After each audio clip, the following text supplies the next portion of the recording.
कासच्या वारसा स्थळावर bulldozer, धनिकांसह सातारच्या PWD अधिकाऱ्याचा सहभाग. जागतिक वारसा स्थळ म्हणून ओळख असलेल्या साताऱ्यातील कास पठार परिसरावर गंभीर संकट ओढवल्याची धक्कादायक माहिती समोर आली आहे. साताऱ्यासह पुणे आणि मुंबईतील काही धनिकांकडून मोठ्या प्रमाणावर उत्खनन आणि वृक्षतोड सुरू असल्याचे वास्तव उघडकीस आले आहे. विशेष म्हणजे सातारा PWDच्या एका अधिकाऱ्याचाही या प्रकरणात सहभाग असल्याची चर्चा रंगली आहे. पाहूया याबाबतचा सविस्तर रिपोर्ट. सातारा जिल्ह्यातील जागतिक वारसास्थळ कास पठार दरवर्षी हजारो पर्यटकांना आकर्षित करणारे हे जैवविविधतेचे केंद्र आता उत्खनन आणि वृक्षतोडीमुळे धोक्यात आले आहे.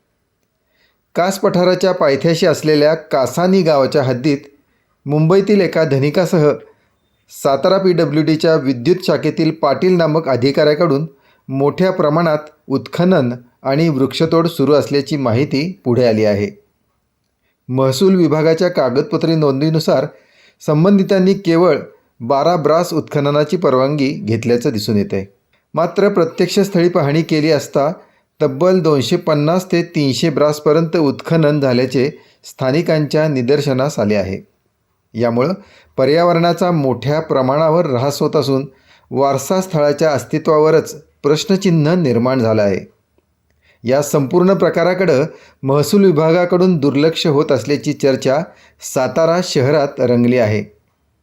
त्यामुळे आता स्वतः जिल्हाधिकाऱ्यांनी या प्रकरणात लक्ष घालून चौकशी करावी आणि दोषींवर कठोर कारवाई करावी अशी मागणी स्थानिकांकडून केली जात आहे.